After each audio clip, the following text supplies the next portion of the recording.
बुआ जी अब दुख नहीं दे सकता। तो जो स्नेह की जो डोर है ना, वो मेरी तुम्हारे चरणों में लगी रहे, यही आशीर्वाद हमको दे दो। तो भगवान ने मन चाहा आशीर्वाद दिया। कहते हैं भगवान जो है यहाँ जब महाभारत में विजय होती है तो फिर अपने धाम को द्वारिका चले जाते हैं विदाई लेकर के। उधर द्वारिका जाते हैं और इधर जो है वो जिस बालक की रक्षा किया था ना, वो परीक्षित का जन्म हो जाता है।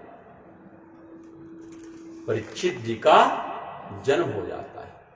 और परीक्षित जी को देखने के लिए, क्योंकि कौरव पांडवों में यही एक बीज बचा हुआ था, तो सारी प्रजा दर्शन के लिए आती है और बड़े बड़े ऋषि महात्मा भी पहुंच जाते हैं दर्शन करने के लिए। भगवान भी आते हैं। मामा तो उनके आए ही थे। क्या बोलते हैं आपके यहाँ पीड़े नाछुट क्या ले के आते हैं मामा? चोचक। हाँ, आपके यहाँ क्या बोलते हैं? हाँ, तो वहां से तो आया ही था उनके मामा के यहां से, पर कन्हैया भी लेकर के आए थे। सोचे चलो ये अपना फर्ज हम पूरा कर लें। सज्जनों, आश्चर्य ये हुआ कि जब सारी पब्लिक देखने के लिए आ गई तो वो बालक जन्म लेते ही उठकर बैठ जाता है, चारों तरफ से सभी पब्लिक को देखता है। कुंती ने कहा है तो कमाल का बेटा है, जन्म हुआ है और बैठ करके सबको देख रहा है। तो वहीं पर व्यास जी भी आए हुए थे। व्यास जी ने कहा जानते हो क्या कर रहा है? ये चारों तरफ देख रहा है कि वो क्यों दिखाई नहीं देता जो गर्भ में जाकर के मेरी रक्षा किया है। परितः इच्छितः परीक्षिता, जो इस बात की कामना करे उसी का नाम परीक्षित है। इसलिए इसका नाम मैं परीक्षित करता हूं। वैसे परीक्षित का अर्थ होता है परीक्षा में पास होना। तो सबको देखा और कभी बालक हंसा नहीं, पर जब भगवान कृष्ण आते हैं और उनको देखता है तो भगवान को देखकर हंसने लगता है कि ये तो वही है जो गर्भ में जाकर मेरी रक्षा किया। भगवान ने उनको अनंत आशीर्वाद दिया। और इसके बाद जब सब लोग चले गए तो भगवान ने कहा मैं भी द्वारिका जाऊंगा। बोले जैसी आपकी इच्छा। अर्जुन से बोले तुम नहीं चल रहे हो? बोले आप कौन ऐसा होगा जो आपका सानिध्य प्राप्त नहीं करेगा? तो अर्जुन भी कृष्ण के साथ चल देते हैं। पर आज उल्टी गंगा बहती है। हमेशा गद्दी पर बैठता था अर्जुन और रथ हाँकते थे कन्हैया, पर आज गद्दी में कन्हैया बैठ गए और अर्जुन रथ हाँक रहा है। और जैसे द्वारिका पहुंचते तो वहां तो एक अजीबोगरीब परिस्थिति पैदा हो गई। उन यदुवंशियों ने संतों का अपमान किया और संतों ने उनको श्राप दे दिया। संतों ने कि आपस में ही तुम लड़ भिड़ के समाप्त हो जाओगे। और श्राप के कारण इन यदुवंशियों ने शराब मदिरा का पान किया और एक दूसरे को मारने लगे। और संतों के श्राप से जो जिसको मार देता था वो राम नाम उसका सत्य हो जाता था। बलराम जी ने समझाने की रोकने के प्रयास किया, पर सब मदिरा पिए हुए थे, कौन सुनने वाला था।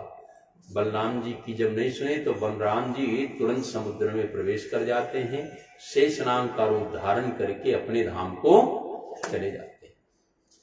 इधर भगवान आराम से वृक्ष के नीचे बैठे हुए थे। एक बहेलिया ने देखा, सोचा ये तो हिरण की पांव आंख, भगवान की जो तलवे है ना वो दिखाई दे रहा था। उसने बाण मारा, भगवान के तलवे में लगा।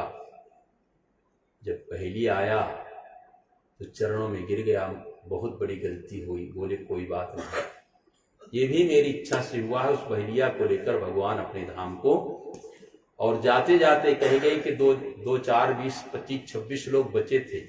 बोले अब छोड़ दो, नहीं द्वारिका डूब जाएगी। तो जो बाहर जैसे वो लोग आए तो द्वारिका समुद्र में डूब जाती है। सज्जनों, अर्जुन भी गया, वहीं था ही, चरणों में गिर गया। मैं बहेलिया को बोले किसी को मारने की जरूरत नहीं, ये तुम मेरी कुछ मदद करना चाहते हो तो मेरी पत्नियों को ले जाकर और जाकर राधा रानी के चरणों में डाल देना, वहां ये सुखी रहेंगे। तो कृष्ण पत्नियों को लेकर के अर्जुन आते हैं और वहीं भील बन करके अर्जुन को परास्त कर देते हैं और कृष्ण पत्नियों को छील देते हैं। वही कहते हैं कि भिल्लन लूटी गोपियां वही अर्जुन, वही अर्जुन के बाण के धनुष की टंकार से बड़े बड़े वीरों का दिल हिल जाता था कि लग रहा है कि ये गांडीव की टंकार है, उससे घबरा जाते थे। और आज वो गांडीव हाथ में रखा रह गया, छोटे छोटे धनुष लेकर के घेर लिए और सारी पत्नियों को जैसे बताया हो कि मेरे बिना यह गांडीव भी किसी काम का नहीं। अब एक तो कृष्ण चले गए, दूसरा इतनी बड़ी पराजय झेलना पड़ा कि भीलों ने जीत लिया अर्जुन को। तो मुरझाए हुए आए और जाकर के अपने भैया के चरणों में गिर गए। युधिष्ठिर ने कहा अर्जुन तुम्हें क्या हुआ, क्या बात है, हमारे कन्हैया तो स्वस्थ हैं, बलराम जी ठीक हैं, द्वारिका में क्या स्थिति है, और तुमने कैसा अनर्थ कर दिया जो तुम मुरझाए हुए, क्या बात है। तो चरणों में गिर जाता है और कहता है भाई जी हम तो लुट गए, वंचितो हम महाराज अरुणावन्य रूपिणा एन में पहतम तेजो देव विस्पापनम महत। अर्जुन ने कहा हम तो लुट गए, हमारे प्राणनाथ हमारे सर्व सामने छोड़ करके यहां से परधाम को चले गए। पर्दे के पीछे जैसे कुंती ने सुना कि कृष्ण चले गए, धराम से गिर गई और अपने प्राणों को त्याग किया। जैसे महाराज दशरथ गए थे, राम राम कही राम कही राम राम कही राम तन परिहर रघुवर बिरह राव गयो सुर। जैसे सुना कि अब राम लौट कर नहीं आएंगे तुरंत अपने शरीर को, वैसे कुंती तुरंत गिरी और मर गई। जाकर के मां का संस्कार करते हैं और युधिष्ठिर ने कहा कि कृष्ण के बिना अब हम इस पृथ्वी में रहना नहीं चाहते। तुरंत ही उस छोटे बालक को परीक्षित को बुलाया, उसका राग तिलक कर दिया। राग तिलक के परीक्षित ने कहा ये क्या कर रहे हो, अभी तो मैं बहुत छोटा हूं। बोले प्रजा हमारे यहां की बहुत अच्छी है, मंत्री लायक है, अब जैसा भी होगा व्यवस्था देखना, हम कृष्ण के वियोग में यहां रहना। उनका तिलक करके और उसी समय पांचों भाई और साथ में द्रौपदी चल देती स्वर्गारोहण के लिए। और जैसे स्वर्गारोहण जानते हैं ना कहां हुआ है, केदारनाथ, इसके आगे गए। जैसे जाते हैं तो सबसे पहले सहदेव गिर जाता है। युधिष्ठिर ने कहा भाई जी सहदेव गिर गया, पर कोई लौट कर देखना है क्योंकि सबको पता है कि स्वर्ग जाना है। बोले ये सहदेव गिर गया। युधिष्ठिर ने कहा इसको अपनी ज्योतिष विद्या पर बड़ा घमंड था। सहदेव इतना बड़ा ज्योतिषी था, इतना बड़ा ज्योतिषी था, पर मर्यादित था। वो जो लक्षागृह में आग लगी थी ना, सहदेव ने ही बताया था इस खंभे को उखाड़ो, इसके नीचे गुफा, इसके नीचे रास्ता है। पर कब बताया, जब युधिष्ठिर ने पूछा, जानते हुए और बताए नहीं। भीम सबको, पांचों भाइयों को, द्रौपदी को लेकर के चारों तरफ धक्का खा रहा था, आग लग रही थी, पर जब पूछे तब बताए। बहुत बड़ा ज्योतिषी था। अर्जुन का जो भगवान कृष्ण ने रथ हाथ का है, वो इसकी ज्योतिष का कमाल था।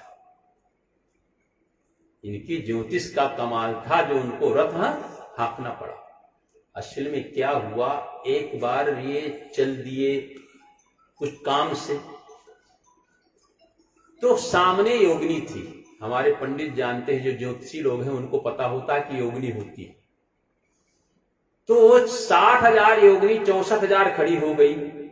बोले जो नहीं जानते हैं उनकी छूट, हमको पता नहीं कि इस दिशा में जाना चाहिए नहीं जाना चाहिए, हम चले जाएं तो कोई बात, और हम जानते हैं कि यहां योगिनी है और फिर चले जाएं। तो बोले तुम जानते हुए और गलत दिशा में कैसे आ गए? सहदेव ने कहा मैं एक वीर भी तो हूं, ज्योतिषी के साथ साथ वीर भी हूं। उन्होंने अग्निबाण का अनुसंधान किया, सारे योगिनियों के कपड़े जल गए तो सब मर्यादा में रहने लगी। तब बोले अब वरदान मांग लो भाई, तुमने हमको परास्त किया है। बोले जैसे तुम 1 मिनट में 1 से 64,000 हो जाती हो, मैं जब चाहूं 1 से 64,000 हो जाऊं। बोले एवं मस्त। तो एक बार भगवान से और पांडवों से लड़ाई हुई थी, बहुत भयानक युद्ध हुआ था। एक तरफ कौरव पांडव सब एक तरफ थे और कृष्ण बलराम ये सब एक तरफ थे। एक बड़ी लंबी कथा है, कभी होगा सुनाऊंगा। तो उसमें इन्होंने अपना चमत्कार दिखाया कि जितने कौरव उनकी कृष्ण की सेना थी उतने तो अकेले ये पैदा कर दिया सहदेव। तब कृष्ण ने जब युद्ध समाप्त हुआ तो मना किया था कि ये चमत्कार दोबारा नहीं करोगे। तो बोले इसके लिए फिर आपको भी मुझे कुछ देना पड़े। बोले क्या? बोले मेरे भाई का तुम रथ हाँकोगे संकट के समय। तो कृष्ण ने वहां वचन दिया था। तो जो सारथी बने थे ये इसके ज्योतिष का चमत्कार। और जब और आगे बढ़े तो नकुल गिर गया। बोले भाई जी नकुल गिर गया। बोले इसको अपनी सुंदरता में बड़ा दम। नकुल इतना सुंदर था कामदेव भी फीका था। नकुल बहुत सुंदर था। जब और आए गए तो द्रौपदी गिर गई। बोले भाई जी द्रौपदी भी गिर गई। बोले इसके पति तो 5 थे, पर ये प्रेम केवल अर्जुन से करती थी, 5 से बराबर प्रेम, इसीलिए भी गिर गई। जब और आए गए तो अर्जुन गिरने लगा। बोले अर्जुन जा रहे हैं। बोले इनको अपने गांडीव पर बड़ा मद था। भगवान को भी ललकार देता था कि हम गांडीवधारी अर्जुना, मैं गांडीवधारी अर्जुन हूं। अपने गांडीव पर बड़ा घमंड था। और जब और आगे आए तो भीम जाने लगे। बोले भैया मैं भी जा रहा हूं। बोले तुम खाते बहुत थे। बोलो वृंदावन बिहारी लाल की। अकेले युधिष्ठिर जाते हैं स्वर्ग में सदैव, और तो सब गए स्वर्ग पर मर करके गए, पर शरीर के सहित युधिष्ठिर जाते हैं। उनको भी 1 मिनट नरक के दर्शन करना पड़ता है। युधिष्ठिर ने कहा भाई मुझे नरक के दर्शन क्यों कराया? बोले आपने एक बार झूठ बोला था, अश्वत्थामा हता नरोवा। बोले वो मैंने नहीं झूठ बोला था, कृष्ण ने कहा था ये तुम बोलो, तब मैंने बोला था।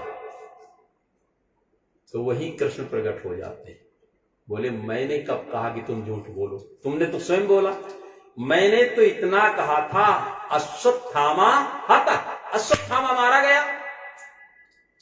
अब वो हाथी मारा गया कि मनुष्य मारा गया, ये निर्णय करने के लिए मैंने कब कहा? बोले तुम्हारी माया तुम ही जानो। और प्रणाम करके और फिर जाकर अपनी गद्दी को संभाल लेते हैं। कहते हैं इधर परीक्षित जी धीरे धीरे बड़े हो रहे हैं। परीक्षित जी बड़े हो रहे हैं।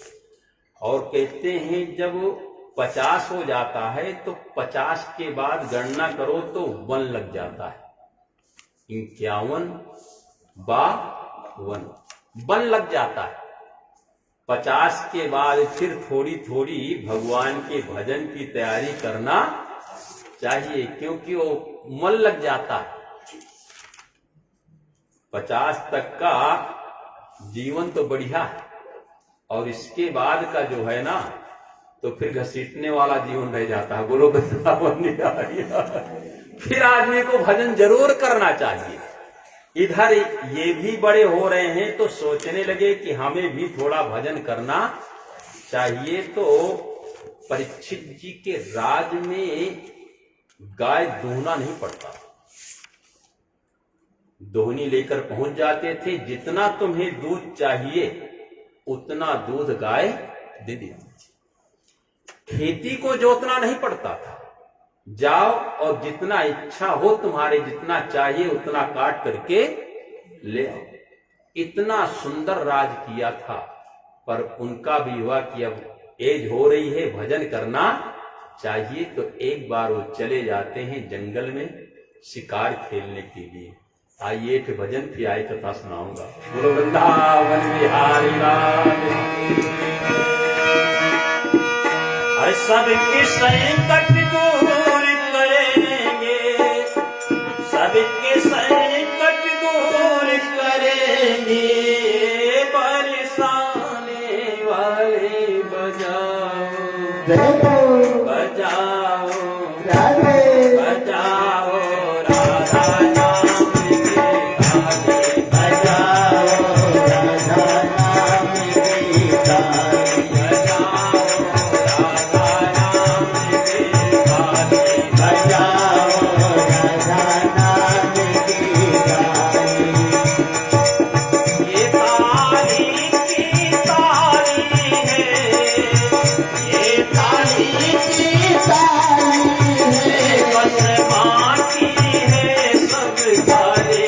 बजाओ बजाओ बजाओ राधा नाम के गाने, बजाओ राधा नाम के गाने, बजाओ राधा नाम के गाने, बजाओ राधा नाम के गाने। सृष्टि का आधार है राधा, सृष्टि का आधार है राधा,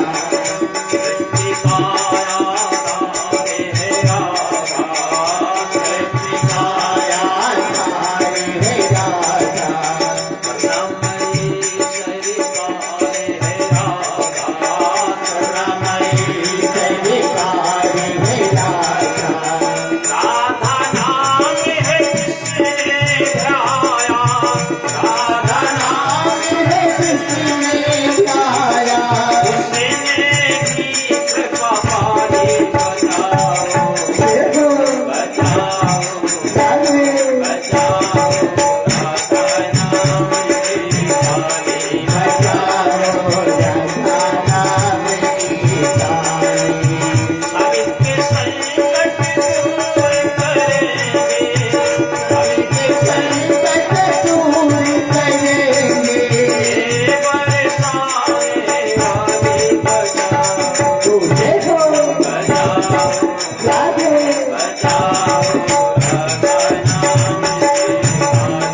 बजाओ राधा नाम के बजाओ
गोपाल कृष्ण भगवान की जय हो।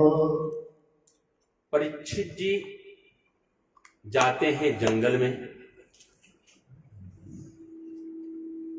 तो शिकार खेलने में किसी मृग का पीछा किया और उस पीछे करने से सैनिक कहीं रह गए और परीक्षित जी कहीं चले गए। और उसी आफेट के चक्कर में एक जंगल से दूसरे जंगल भी पहुंच गए। ओ जो हिरन था वो तो निकल गया, पर वहां एक बड़ा अद्भुत दृश्य देखा। एक बैल खड़ा था जिसके 3 पैर टूटे हुए थे, एक पैर से खड़ा था। और वहीं बैल की मां गौ माता खड़ी थी। ये आपको स्पष्ट कर दे बैल कौन है। बैल धर्म है और गौ माता कौन है? ये जो गाय है ये पृथ्वी है। इस धर्म भी इस पृथ्वी पर होता है और धर्म भी इस पृथ्वी पर होता है। जब धर्म होता है तो पृथ्वी को सुख मिलता है और जब अधर्म ज्यादा बढ़ जाता है तो दुख किसको होता है? पृथ्वी को होता है। तो 3 पैर जो 4 पैर होते हैं धर्म के ना, सतयुग में चारों पैर विद्यमान रहते हैं। सत्य, पवित्रता, दया और दान। कौन कौन? सत्य, पवित्रता, दया और दान। ये 4 धर्म के पैर हैं।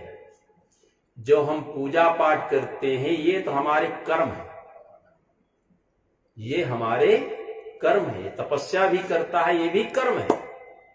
पर धर्म क्या है? सत्य बोलना, पवित्र रहना, दया रखना और दान करना। सतयुग में चारों तीर्थ, सब लोग पवित्र रहते थे, सबके अंदर दया थी, सभी दान करते थे और सब सत्य बोलते थे, कोई झूठ नहीं बोलता। अभी वो आ रही, सब नवरात्रि आ रही ना, 10-15 दिन बाद नवरात्रि आ रही। तो माता जी का जो दुर्गा सप्तशती है ना, आप पहला अध्याय पढ़ेंगे तो उसमें पाएंगे कि मधुकैटभ ने भगवान से कहा वरदान मांग दो। आप पढ़ेंगे, हमारे पंडित जी जानते हैं। तो भगवान ने कहा कि वरदान दे दो कि मेरे हाथ से दोनों मर जाओ। सतयुग था, कलयुग में होता तुम मुझको मारना चाहते हो, मैं तुम्ही को मार दूंगा। बोलो वृंदावन की। पर सतयुग था, उन्होंने दे दिया सो दे दिया, बोले अच्छा कोई बात नहीं, मार दो। अपने मर गए, परंतु ये नहीं कहा कि मैंने वैसे कह दिया था। ये सतयुग का धर्म था। जैसे सतयुग गया तो सत्य का पैर जो है टूट जाता है। द्वापर त्रेता में आते आते कुछ लोग झूठ बोलना शुरू कर देते हैं। तो सती ने कहा ना, कछु न परीक्षा लीन गोसाई, मैंने कोई परीक्षा नहीं लिया। शूर्पणखा कहती है, ताते अब लग रहो, अभी तो मेरी शादी नहीं हुई है। तो कहीं कहीं झूठ का सहारा लिया जाता है। आही कुमार मोर लघु, सत्य का चरण जो है सतयुग में था, द्वापर में आते, और जैसे द्वापर गया तो त्रेता गया, द्वापर आ गया। तो द्वापर में दया चली गई।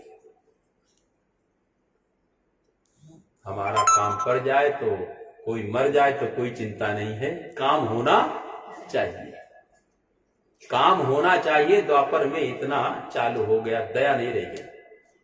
और जब कलयुग आ गया ना, तो पवित्रता भी चली गई। बोलो वृंदावन बिहारी लाल की जय। खड़े खड़े खाना, चप्पल पहन के खाना, चप्पल पहन के नहाना, चप्पल पहन के पूजा करना। आप गजब मानोगे, पंडित जी पूजा की चप्पल है। बोलो वृंदावन बिहारी। ये रसोई की चप्पल है, ये रसोई का चप्पल है, ये पूजा की चप्पल है। चप्पल भी रसोई के होते हैं क्या? चप्पल तो चप्पलें होते हैं ना। तो पवित्रता चली गई। आप समझिए ना मेरी बात, ज्यादा नहीं बताऊंगा।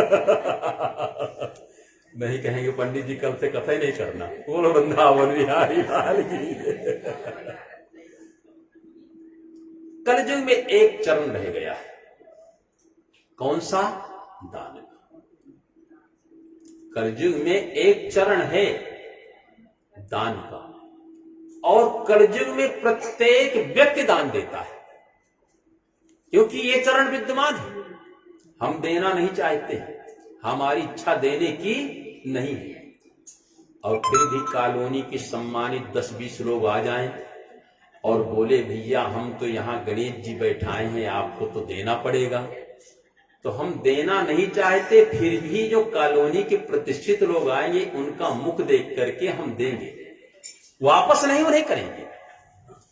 बच्चे लोग कुछ मना रहे हैं, पहुंच गए, अंकल जी हम ये मना रहे हैं, तो होता है चलो बच्चों को मन रखने के लिए हर व्यक्ति दान देता है।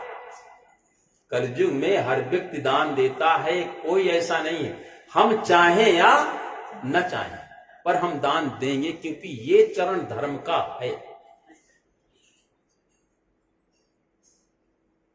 तो अपने बेटे को देख करके गौ माता रो रही है, तो धर्म कहता है मां तुम क्यों रो रही हो? तो बैल क्या कहता है, मां तुम क्यों रही हो, मेरे पैर देख कर रो रही हो क्या? तो ऐसा है ना कि मेरे कर्म ही ऐसे रहे होंगे जिससे मेरे 3 पैर, इसमें तुम्हें रोना नहीं चाहिए। क्योंकि न भुक्तम क्षीयते कर्म जन्म कोटि शतैरपि अवश्यमेव भूतव्यम कर्मेव शुभाशुभम। जो हम कर्म करेंगे उसे तो हमें भोगना, उसके लिए 1 जन्म नहीं 2 जन्म 1000 जन्म लेना पड़े, पर कर्म का फल तो भोगना पड़ेगा। तो हमको अच्छा लगे या न लगे। हमने किसी को थप्पड़ मारा तो आज तो हम मान ले गए, कल तो हमारे भी लगेगा, बोलो वृंदावन भी आए, और फिर हमें बड़ा बुरा है कि इसने मुझे मेरे को मार दिया। ये नहीं सोचें कि हमने कभी किसी को, हमारा किया हुआ कर्म कभी छीण, जो अच्छा करोगे उसका अलग से फल मिलेगा, और जो गलत करोगे उसका अलग से। बोले मैंने कर्म ही ठीक नहीं किया होगा इसलिए मेरे 3 पैर, उसमें तुमको रोना नहीं चाहिए। और जो मीमांसकों के माने, तो मीमांसक कहते हैं, वो बैल में बता रहा है, अपनी मां से बता रहा है, गौ माता से, कि मीमांसकों के माने तो कहते हैं ना कोई दुख होता है और ना कोई सुख होता है। जिसको सुख मान लिया जाए वो सुख हो गया, जिसको दुख मान लिया जाए वो दुख हो गया। उदाहरण में बताऊं, आप यहां जा रहे हैं, आप 100 रुपए जा करके किसी को दे दिए, गेटमैन को दे दीजिए, आप खा लो, ठीक, आपको कोई दुख होगा? और वो 100 रुपया गिर जाए तो परेशान कर देगा, नहीं रखा तो जेब में ही था, रखा तो जेब में ही था, चाहे जहां गिरा हो। वो आपको अशांति, गए तो दोनों तरफ से ना, पर एक तरफ से तो ये है कि हमने गेटमैन को दे दिया, हमें कोई तकलीफ नहीं है, पर एक अचानक छट गया, उससे हमें परेशानी। हम दुखी कहां हो जाए, हम सुखी कहां हो जाए, ये हमारे ऊपर निर्भर करता है। ना कोई दुख है और ना, ये वृंदावन में रहते थे ना दाऊ जी में, तो वहां एक महात्मा का यहां से हाथ कटा था। हमने उनसे पूछ लिया कि महाराज जी हाथ कैसे तुम्हारा टूट गया? बोले डॉक्टरों ने कहा इस हाथ को हटा दो नहीं तुम मर जाओगे। हमने कहा जल्दी काटो, कल काटना है जिसे आज काट दो। एक उंगली कोई काट दे तो हमसे रहाइश नहीं होगी, हम अपनी उंगली नहीं काटने देंगे। आप समझ रहे हैं ना, कोई कहे कि हम इतनी उंगली काटेंगे, हम काटने देंगे, पर कहते हैं हाथ काट दो कोई बात नहीं। और देखते तो हो कि यहाँ कहते हैं ऑपरेशन कर दो डॉक्टर साहब जल्दी से, बोलो हाँ? न कोई दुख और ना जिसको मान लिए वो दुख हो गया, और जिसको नहीं माने वो सुख हो गया। एक गए थे वहां गुरुवाल कृष्ण भगवान की जय। इलाहाबाद गए थे कुंभ के मेला में कथा करने, 2000 की बात, हाँ रामा ने कराया था। तो विवेक बिहार के लोग ठहरे हुए थे एक जगह, हमसे बोले कि पंडित जी चलो मैं अपनी जगह दिखाता हूं। मेरी सबसे अच्छी जगह किससे? सबसे। और सब जानते हो कितने थे? कम से कम कुंभ मेला में 50 लाख लोग तो होते हैं मिनिमम, कम से कम 50 लाख में सबसे अच्छी मेरी। हम कहा चलो देख लें आपकी जगह। ले गए। जानते हो क्या था? टेंट लगा हुआ था, नीचे घास फूस, और फिर इस तरह की जो दरी बिछी हुई है ना, ये दरी एक बिछी थी। बोले देखो पंडित जी, ये मेरी व्यवस्था है। टेंट, नीचे घास, सर्दियों का समय होता है महापुरुष का, नीचे घास और ऊपर से दरी बिछी थी। और इतना खुश थे जैसे तीनों लोग का राज इनको। अब खुश क्यों थे आपको पता है? क्योंकि उनके टेंट में उन्हीं के परिवार के थे 2-4 आदमी, और जो टेंट थे ना उसमें 2-2, 4-4 परिवार के लोग ठहरे हुए थे। फर्क क्या था? औरों में तो 2-2, 3-3 परिवार ठहरे थे, और उनके टेंट में उन्हीं का परिवार 2-4 आदमी। पर उस टेंट से उनको लगा कि मुझसे अच्छी व्यवस्था दुनिया में किसी की। अब आप सोचिए कि हम कहां खुशी हो सकते हैं। अब आप सोचिए, यदि यहां टेंट दिया जाए तो हमारा रोना नहीं बढ़ाएगा कि हमारे तो रहने की जगह, हम तो टेंट में रहते हैं। वहां हम खुश है उसी चीज से। जब कोई परदेश से आता है ना, पर यहां तो उसकी क्या तमन्ना होती है कि यार कहीं किराए से कमरा मिल जाता तो बहुत अच्छा होता, और मिल गया तो खुश हो गया। अरे बड़ी भारी भगवान की कृपा रही, आते ही कमरा। फिर सोचने लगता है एक छोटा से अपनी झोपड़ी हो जाती तो, और मिल गई तो फिर खुश हो जाता है, चलो भगवान ने दे दिया छोटा ही सही। और साल भर के बाद फिर छोटा लगने लगता है। बोलो वृंदावन। तो न कोई दुख है और न कोई सुख है। जिसको दुख मान लिया वो दुख है, और जिसको सुख मान लिया वो, ये हमारी मानता के ऊपर निर्भर करता है। और जो ज्ञानी है इसको भी समाप्त कर दिए। कहते हैं नैनम छिद्रंति शस्त्राणी नैनम दहत पावकः न चैद्रम के दंतापन शोषयति मारता। न आत्मा को अग्नि जला सकती है, न वायु उड़ा सकता है, न जल डुबा सकता है। ये तो अजर अमर है, तो वो तो सब रगड़ा ही शांत कर दिया। तो बोले मां तुम क्यों परेशान हो रही? पृथ्वी ने कहा बेटा जब जब तुम्हें दुख होगा तो दुख मुझे ही होगा, क्योंकि पाप भी मेरे ऊपर होता है और दुख हो। और ये सब बातें परीक्षित जी सुन रहे थे। परीक्षित जी पहुंच गए।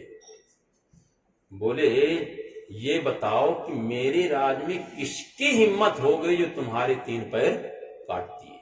मैं उसे जीवित नहीं छोड़ूंगा, मुझे बताओ, मैं उसे दंड दूंगा।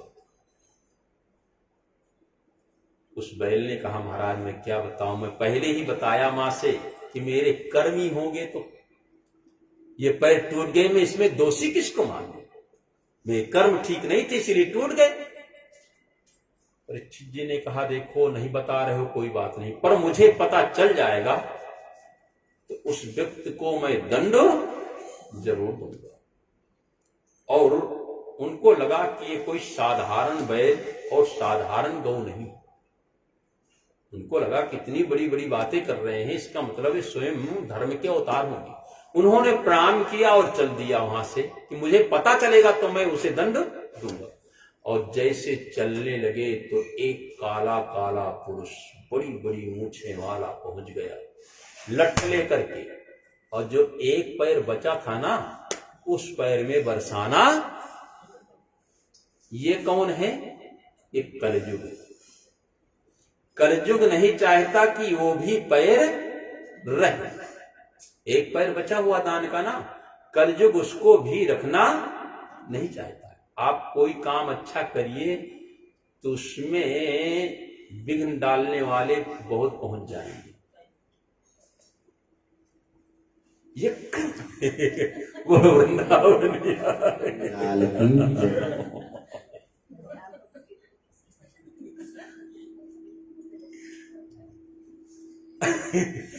सच्चाई है। और गलत काम में चले जाए तो उसमें आपको कोई नहीं मना करेगा, उसमें तो बहुत अच्छा है।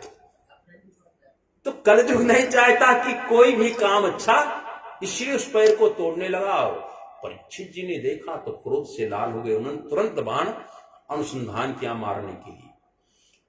तो कलयुग जाकर चरणों में गिर गए, त्राहि माम त्राहि माम त्राहि माम रक्षा करो। तो कोई चरणों में गिर जाए तो उसे कोई मार नहीं सकता ना। बोले तुम कौन हो? बोले मैं कलयुग। तो मेरे राज्य में तुम क्या कर रहे हो? चले जाओ, निकल जाओ यहां से, अब दिखाई नहीं देना। तुम मेरे शरण में आ गए हो इसलिए मैंने छोड़ दिया, पर दोबारा दिखाई यहां। बोले कहां जाऊं? जहां जाता हूं वहां आपका ही तो राज है, जहां जाता हूं वहां आपका राज है, मैं जाऊं तो जाऊं कहां? मुझे कोई जगह दे दो, मैं अपना वहीं अपना बसर कर लूंगा। उन्होंने 4 जगह दे दिया। अब शरण में तो आ ही गया था, मार सकते नहीं थे, और बताता था कि हर जगह तुम्हारा राज, में कहां जाऊं? द्यूतम पानम स्त्रिया सुनना। द्यूत कहते हैं जुआ, यहां तुम वास करोगे। कौन वास करेगा? कलयुग। पानम, जो मदिरा पीते हैं, यहां भी कलयुग का वास होता है। स्त्रिया, पराई स्त्रियों का अपहरण करते हैं, यहां भी कलयुग का वास। असूना कहते हैं हिंसा, जो दूसरे जीव को मारकर खा जाते हैं, यहां भी कलयुग का वास होता है। जुआ जो है ना, वो खिलाड़ी ये नहीं सोचता है कि मैं अच्छा कर रहा हूं, झूठ बोल रहा हूं, कि पाप कर रहा हूं, कि पुण्य। उसको बस यही होता है कैसे जीतना है। सूझ जुआरी आपन, चाहे झूठ बोलना पड़े, चाहे लड़ाई करना पड़े, चाहे झगड़ा करना पड़े, कैसे भी है दांव जीतना, क्योंकि कलयुग का वास होता है, वहां फिर धर्म और अधर्म कुछ नहीं रह जाता है। पानम, आदमी जब पी लेता है ना तो अपने आप को भूल जाता है, मैं कौन हूं, और सामने वाले को कहां याद रखेगा जब अपने को याद नहीं। एक बार की बात है, अकबर हाथी में जा रहा था, तो कोई शराबी पहुंच गया, अकबर ये हाथी कितने में बेचोगे? उसने सैनिकों को इशारा किया, पकड़ लिया, जेल में डाल दिया। दूसरे दिन जब दरबार में बैठे तो उसको पेश किया गया, और जब पेश किया गया तो थर थर कांप रहा था, गड़बड़ तो हो ही गया। अकबर ने पूछ लिया कि भैया मेरा हाथी खरीदना है। बोलो साहब खरीदने वाला चला गया, हम तो आपकी प्रजा है। खरीदने वाला गया। तो आदमी पीने के बाद अपने पराये का उसे ध्यान, यहां भी कलयुग निवास करता है। आदमी 1 गिलास 2 गिलास पी लिया ना, तो फिर चाहे झूठ बोलना पड़े, सत्य बोलना पड़े, 1 गिलास और मिल जाती तो फिर वो नहीं देखेगा कि अच्छा कर रहा हूं या बुरा कर रहा हूं, उसे मिलना चाहिए। स्त्रियां सुना, पराई स्त्रियों का जो अपहरण करते हैं, वहां धर्म का कोई काम, उसको तो यह है कैसे ले जाओ। और जो हिंसा होती है, दूसरों को मार डालते हैं, उसे खाते हैं, तो उनको भी होता है कि चलो मारो जय, वहां आदमी पापुन। ये 4 जगह जो है कलयुग का निवास होता है। अब कलयुग ने सोचा, ना महाराज तो जुआ खेलते हैं, ना ये शराब पीते हैं, ना पराई स्त्रियों का अपहरण करते हैं, ना ये क्या कहते हैं हिंसा करते हैं, और जब तक राजा पर प्रभाव नहीं होगा, प्रजा पर प्रभाव कभी, यथा राजा तथा प्रजा। यदि हमारे राजा लोग सुधर जाए ना, तो प्रजा तो अपने आप सुधर जाएगी। अरे एक आधे सुधर ही गए हैं, चलो मान लें, पर बकाया तो सीताराम है ना। संजोग है इस समय हमारे यहाँ राजा जो है सुधरा हुआ है। हाँ, वो सब घूसखोरी से दूर रहता है। हमारे मोदी योगी भी ऐसे। हाँ, पर नीचे वाले चाहते हैं कि आंखें बंद करें तो हम अपना काम, और आंखें बंद करने कर भी लेते हैं वो लोग। तो राजा यदि ईमानदार हुआ तो प्रजा धीरे धीरे ईमानदार हो जाती है। जथा राजा, तो जब राजा के ऊपर मेरा असर नहीं आएगा तो प्रजा पर कैसे पड़ेगा। तो हाथ जोड़िया, मोरे महाराज आपने तो बहुत बड़ी कृपा किया, मुझे बहुत बड़ी जगह दे दिया, कोई एक जगह और दे देते तो अच्छा रहता। और राजा जोगी अग्नि जल इनकी उल्टी रीत, कहने पर आ जाए तो दे देंगे और नहीं देंगे, मूड की बात है। बस न जाने क्या परीक्षित जी के दिमाग में आ गया, उन्होंने कहा जाओ सोने में तुम्हारा वास हो। सोना, किसी ने प्रश्न किया कि सोना तो भगवान का रूप, हिरण्यगर्भा समवर्तताग्रे भूतस्य जाता पतिरेक, हिरण्यगर्भ भगवान का रूप है सोना। हमारे पंडित जी जानते हैं, पहले लोग पैंती पहना करते थे, जब पूजा करते थे ना तो कुशा की पैंती पहनते थे। और आप भी पहनते हैं ना, कभी भी माने पहनते थे। पर यदि आपने सोने की अंगूठी पहन रखा है तो फिर उसकी जरूरत नहीं पड़ती, क्योंकि ये भगवान का रूप है। और जहां भगवान है वहां कलयुग कैसे आ जाएगा। संतों ने प्रश्न किया तो हमारे संत बताते हैं कि सोना भी दो तरह का होता है।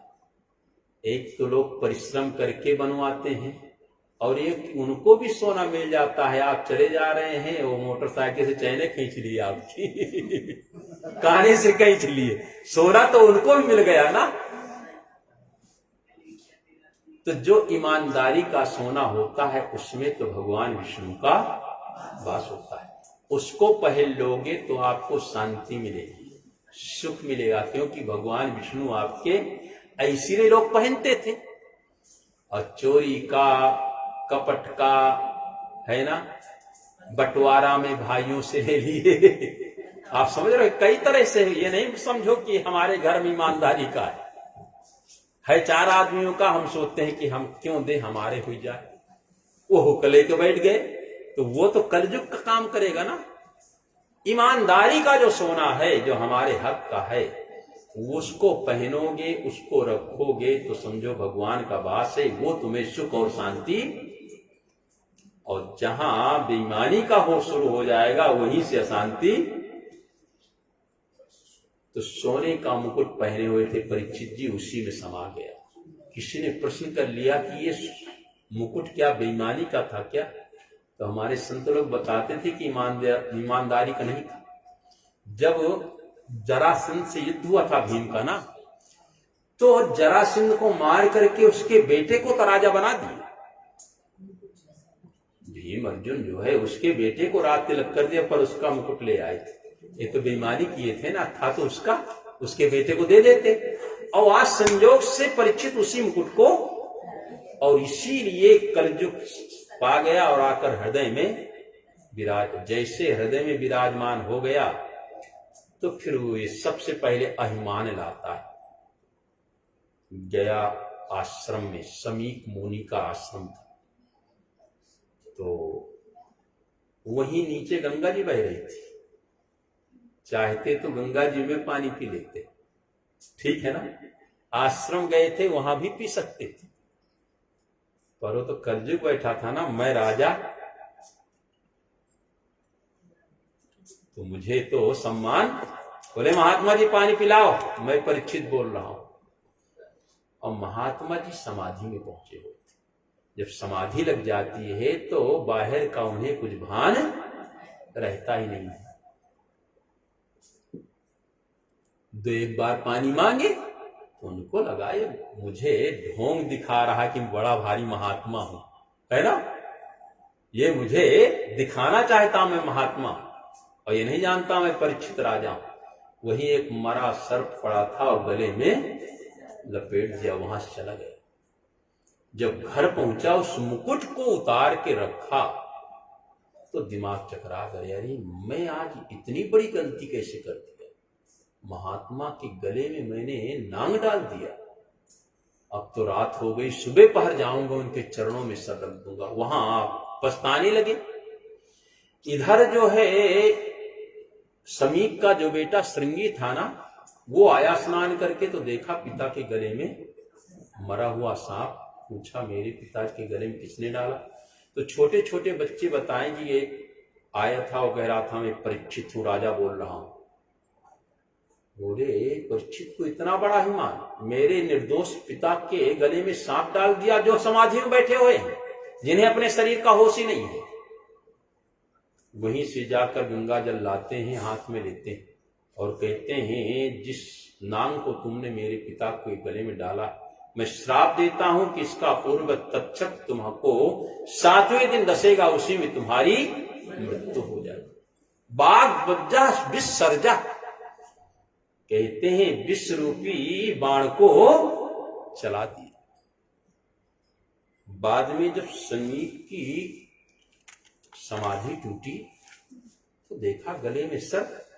सोचा महात्माओं ने मजाक किया होगा, समाधि में बैठा था तो निकाल करके फेंक दिए, पर सामने बैठे तो देखे कि उसका बेटा रो रहा था संगीत। बोले बेटा तुम क्यों रो रहे हो? बोले पिताजी परीक्षित जी आए थे और आपके गले में मरा हुआ सर्प डाल करके चले गए। बोले बेटा मैं समाधि में था, इतना बड़ा राजा, इतना बड़ा धर्मात्मा राजा, और भोले भटके हमारे आश्रम में आ गया तो कम से कम उनका स्वागत तुम्हें करना चाहिए ना। मैं तो समाधि में बैठा था, तुम लोग तो स्वागत कर ही सकते थे ना। पानी के लिए नहीं पूछे तुमने, बहुत बड़ी गलती की। बोले पिताजी उन्होंने गले में सर्प डाल दिया। बोले जब उनका स्वागत नहीं हो तो डाल गए, इसमें क्या हो गया? बोले नहीं पिताजी मैंने श्राप दे दिया है कि आज से 7वें दिन तक्षक उनको डसेगा, उनकी मृत्यु हो जाएगी। बोले ये तुमने क्या किया? इस जंगल में जो हम आनंद पूर्वक बैठे हुए हैं, हमें किसी की चिंता नहीं है, वो इसीलिए कि हमारे राजा परीक्षित, वो इतना बड़ा धर्मात्मा है कि हम यहाँ स्वच्छंद तपस्या कर रहे हैं और उनको तुमने श्राप दे दिया। ये क्या किया? अपने शिष्य गौरव को बुलाते हैं। बोले जाकर परीक्षित से कह दो कि नादान बेटा ने आपको श्राप दे दिया है, 7 दिन का समय है, चाहो तो अपना मुक्ति का रास्ता चुन सकते हो, क्योंकि सर्प का डसा हुआ उसकी मुक्ति नहीं होती। गौरमुख जाता है, जैसे जाता है तो स्वागत करते हैं परीक्षित, तो बताए कि भाई तुमको श्राप लग गया है, आज के 7वें दिन तुमको तक्षक धसेगा और उसी में तुम्हारी। परीक्षित जी चरणों में गिर गए और कहा मेरे ऊपर इतनी बड़ी कृपा किया कि कम से कम 7 दिन का समय तो दिया। मैं तो इतना बड़ा पाप किया था कि 1 दिन का समय देना नहीं चाहिए था, मुझे तुरंत मृत्यु दंड देना चाहिए था, पर उन्होंने 7 दिन का समय दे दिया। ये तो मेरे लिए एक वरदान साबित होगा। प्रणाम किया और तुरंत अपने बेटे जन्मेजय को बुलवाते हैं, उनका रात तिलक करते हैं। बोले पिताजी मैं तो बहुत छोटा हूं। बोले हमारे कुल की परंपरा, हमारे कुल की, जब मैं राजा बना था मैं तेरे से छोटा था, अब चिंता मत करो, प्रजा संभालेगी। तुरंत उनको तिलक किया, मुकुट पहना दिया और कौपीन वस्त्र धारण किए और चल दिए और जाकर गंगा जी के किनारे बैठ गए एकांत। जब बैठ गए, आंखें बंद किया, थोड़ी देर बाद आंखें खोलते हैं तो वहां बहुत से बड़े बड़े महात्मा बैठे हुए, हजारों महात्मा बैठे हुए थे और छोटे मोटे संत नहीं थे। अत्रि वशिष्ठ च्यवन श्रद्धा नृष्ट नेमि भृगुं राष्ट्रे पराशरोगादि स्तोत्र रामा उच्चत इंद्रा परम देद बाहु।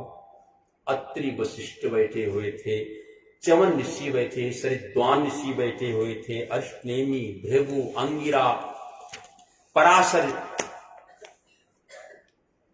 और गादी सुते विश्वामित्र जी, बड़े बड़े महात्मा बैठे हुए थे। परीक्षित जी ने कहा इससे वरदान कहूं, श्राप कहूं या वरदान कहूं? तुलसी संत समागम सब न लाभ कछु हान। इस संत के दर्शन हो जाए, इससे बड़ा वरदान क्या हो सकता है? ये तो महात्मा जी का मैं श्राप नहीं कह सकता हूं, मेरे लिए तो वरदान हो गया जो आज इतने इतने संतों के दर्शन हो रहे हैं। संतों की आंखों में आंसू थे। संतों ने कहा परीक्षित हमने जैसे सुना कि तुमको श्राप लग गया तो भजन में मन नहीं लगा, अपने भजन को छोड़कर, आश्रम को छोड़ करके तुमसे मिलने के लिए आ गए। परीक्षित जी ने कहा, देखो आप लोग आ गए हैं ठीक है, पर मेरे पास समय तो ज्यादा 7 दिन का समय है। आप आ गए हैं तो अभी कृपा करके ये बताओ कि मैं कौन सा काम करूं 7 दिन में जो कि मेरी मुक्ति हो जाए। तो सब सोचने लगे कि यदि महामृत्युंजय भी बताया जाता है वो भी न जाने 7 दिन में, 8 दिन में, 11 दिन में होता है। हाँ, कोई जाप बताया जाए, यज्ञ बताया जाए, उसमें भी समय लगेगा। किसी के समझ में नहीं आया कि तुरंत मुक्ति का साधन क्या है। उसी समय दिगंबर वेश में सुखदेव भगवान पहुंच जाते हैं। तद्रात् भवन भगवान व्यासपुत्रो विदक्षयागामटमानोन प्रेक्षा अलिक्षलिंगेन जलावतुष्टे व्रतच्वाले अवधूत भेषः। अवधूत भेष में पहुंच जाते हैं। कहते हैं जब गए होंगे तो बहुत से लोग कहते होंगे सुखदेव भगवान की जय हो। सुखदेव बोले कोई नहीं था, कुछ बच्चे जरूर पीछे पीछे दौड़ रहे थे, नंगा बाबा आ गया, नंगा बाबा आ गया, और जाकर के सीधे गद्दी में बैठ जाते। जितने ऋषि आए हुए थे सब खड़े हो गए। इनके पिताजी भी आए हुए थे, वो भी खड़े हो गए। पराशर जी बाबा खड़े हो गए, पर बाबा तो रहे, पर जो बाबा थे वशिष्ठ जी वो भी खड़े हो गए। और संतों ने परीक्षित जी से कहा अब कहीं जाने की जरूरत नहीं है, मुक्ति तो तुम्हारे दरवाजे पर आ गई। और फिर परीक्षित जी उनका पूजन करते हैं। बोलो सुखदेव भगवान की जय। आप भी सुखदेव भगवान का पूजन कर लो।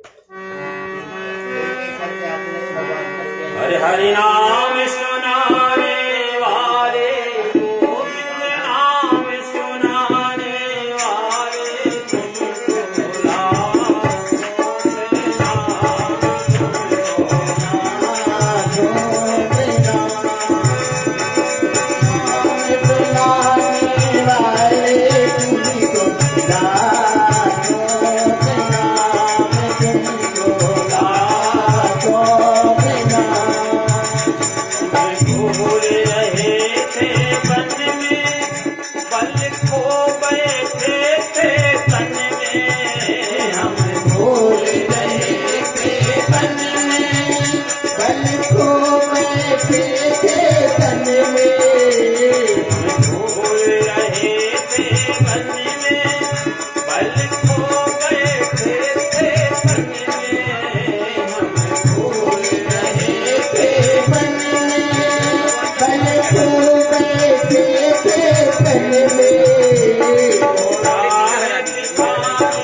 Thank you.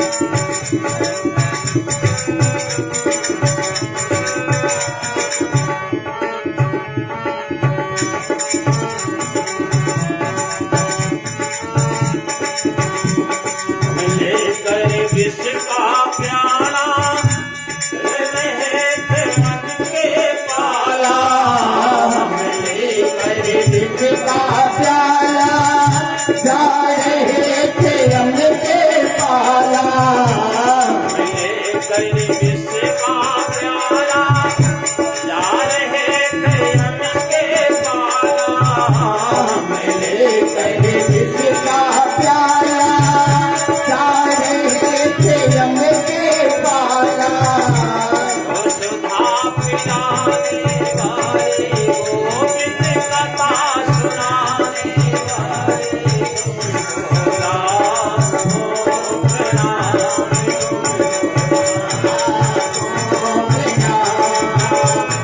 सुधा पिलाने वाले गोविंद कथा सुनाने वाले तुमको राखो प्रणाम, तुमको राखो प्रणाम, की कथा सुनाने वाले तुमको राम को प्रणाम, तुमको राम को प्रणाम।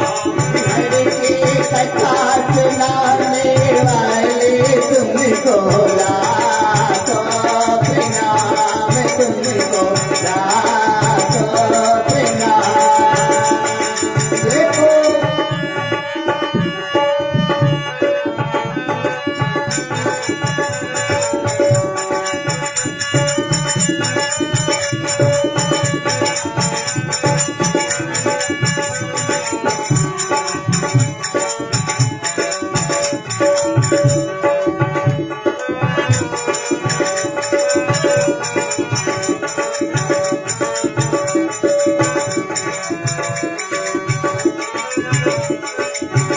हम भाव तेरा क्या पावे, बस शीश झुकाए ही गावे।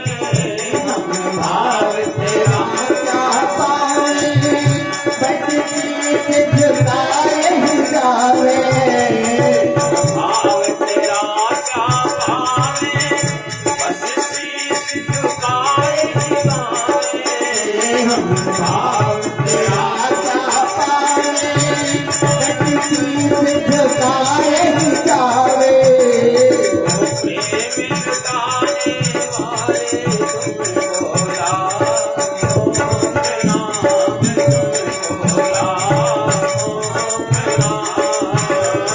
प्रेम लुटाने वाले तुमको लाखो प्रणाम, तुमको लाखो प्रणाम।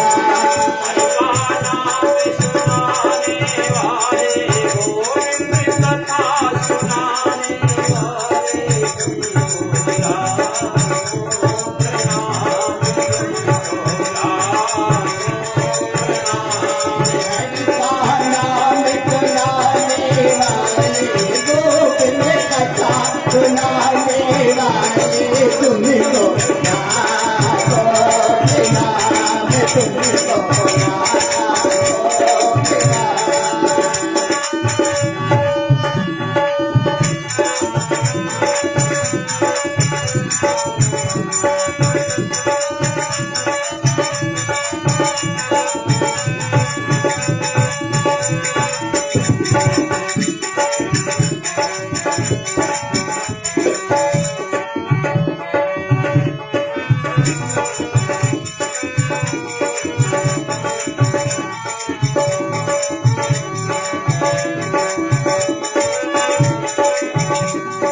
घट घट अंतर्यामी, हम पतित और अज्ञानी।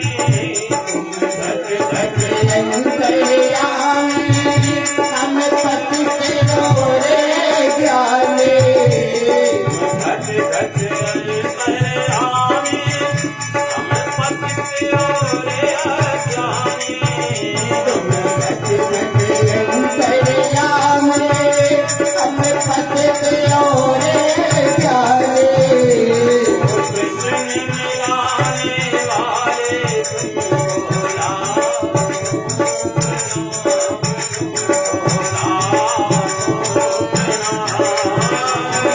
कृष्ण मिला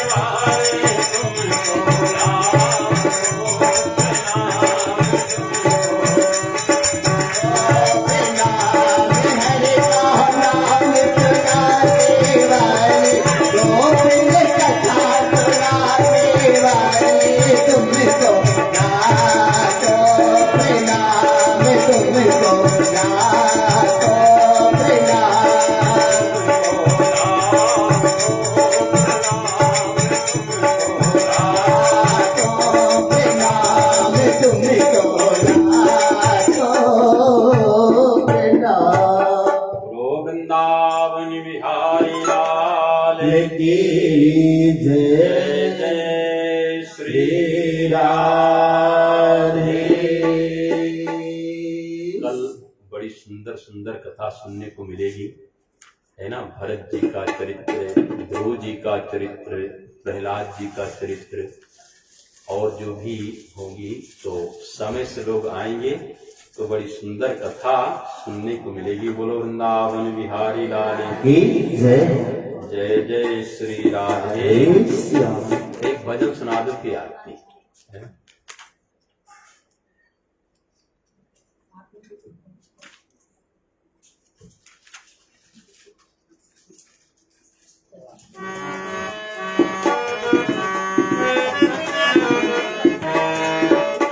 अरे तेरी मुरली का मैं हूँ गुलाम, मेरे अलबेले शाम। तेरी मुरली का मैं हूँ गुलाम, मेरे अलबेले शाम। मुरली का मैं हूँ गुलाम, मेरे अलबेले शाम। तेरी मुरली का मैं हूँ गुलाम, मेरे अलबेले शाम। अलबेले शाम मेरे अलवाले शाम। अलबेले श्याम मेरे मनवाले श्याम। अलबेले शाम मेरे अलवाले शाम। अलबेले श्याम मेरे मनवाले श्याम। मुरली का मैं हूँ गुलाम, मेरे अलबेले शाम। तेरे मुरली का मैं हूँ गुलाम, मेरे अलबेले श्याम। भूल गई घर बाहर तेरी लगन में, भूल गई घर बाहर तेरी लगन में। भूल गई घर बाहर तेरी लगन में। भूल गई घर बाहर तेरी लगन में। पागल बनी तेरी गली में, पागल बनी तेरी व्रत के गलन में। लड़की गली में, व्रत की गलन में। लड़की गली में। व्रत की गलन में। मेरी सांसों की माला तेरा, मेरे अलबेले शाम। मेरे सांसों की माला तेरे नाम, मेरे अलबेले श्याम। मेरे कमल हूँ गुलाम, मेरे अलबेले शाम। मेरे मुरली का मैं हूँ गुलाम, मेरे अलबेले श्याम।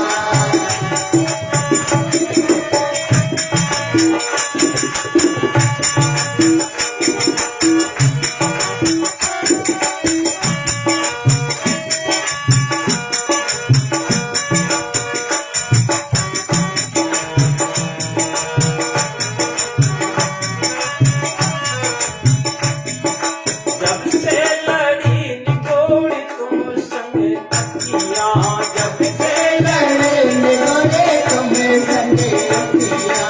जब से लड़ी निकोड़ी तुम संग अखियाँ। जब से लड़े निगोरे तुम संगे अखियाँ। चैन नहीं दिन में काटो रो के रतियाँ। चैन नहीं खुद में काटो रो रो के रतियाँ। रो के रतियाँ, रो रो के रतियाँ। रो के रतियाँ। रो रो के रतियाँ। तुम्हें कैसा दिया है इनाम, मेरे अलबेले शाम। तुम्हें कैसा दिया है राम, मेरे अलबेले श्याम। मुरली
सुंदर सुंदर कथाएं सुनने को मिलेगी, है ना। भरत जी का चरित्र, ध्रुव जी का चरित्र, प्रहलाद जी का चरित्र। समय से आएंगे 3 बजे कथा शुरू हो जाएगी। बोलो बाले कृष्ण भगवान की जय। सभी लोग प्रसाद लेकर के जाएं।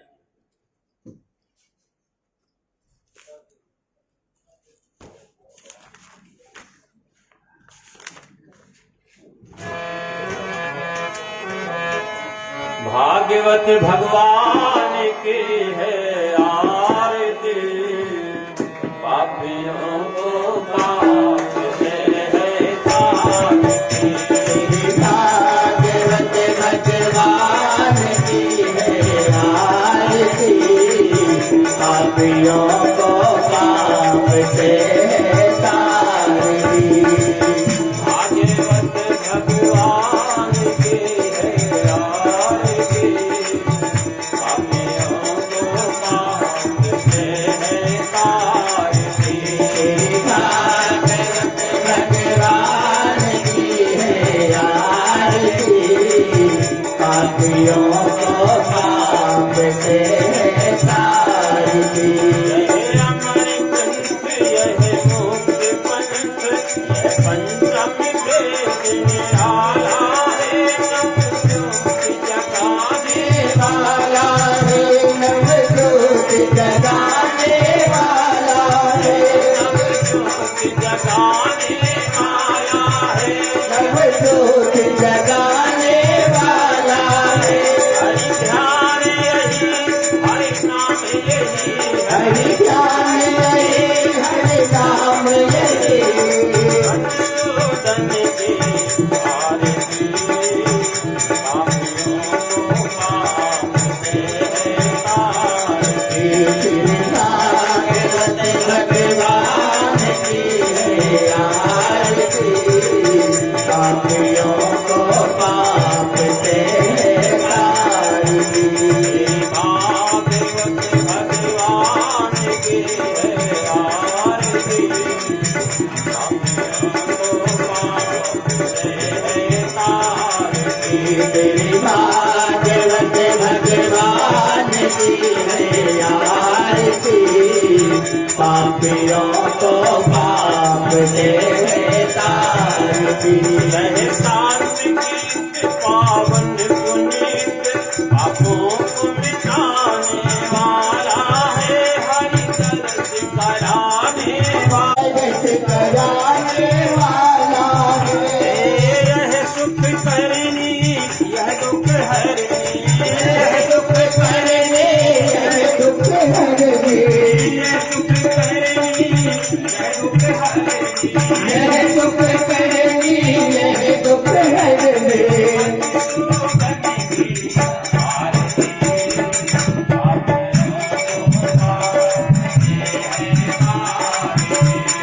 भागवत भगवान की है आरती, पापियों को पाप से है तारती।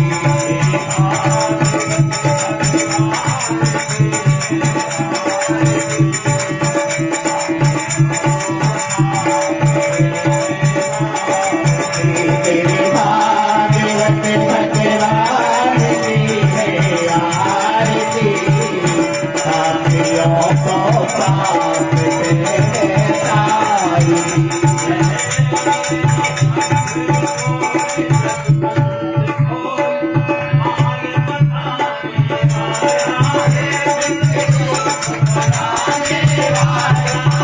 बिगड़ी को मनाने वाला है,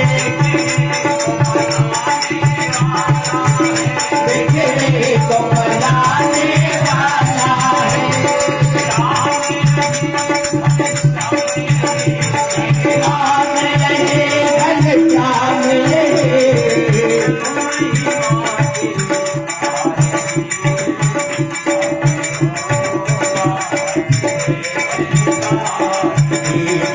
भागवत भगवान की है आरती, पापियों को पाप से है तारती।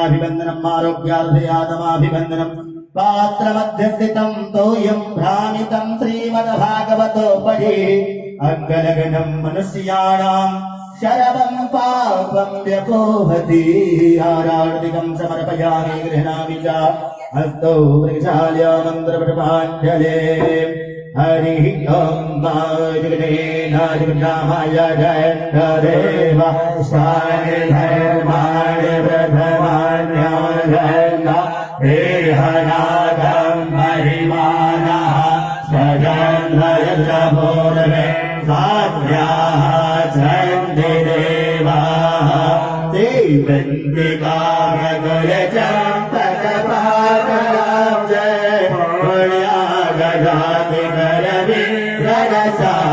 पुष्पे प्रवाल तुलसी तलमंदरे स्वां बोधयामि जगति स्वर मे प्रसीद नाना सुगन्धवस्त्राणि योगाकारोद्भवानि च पुष्पाञ्जलिर्मया दत्तो गृहाणां परमेश्वरः मन्त्रपटपाञ्जलिं समर्पयामि।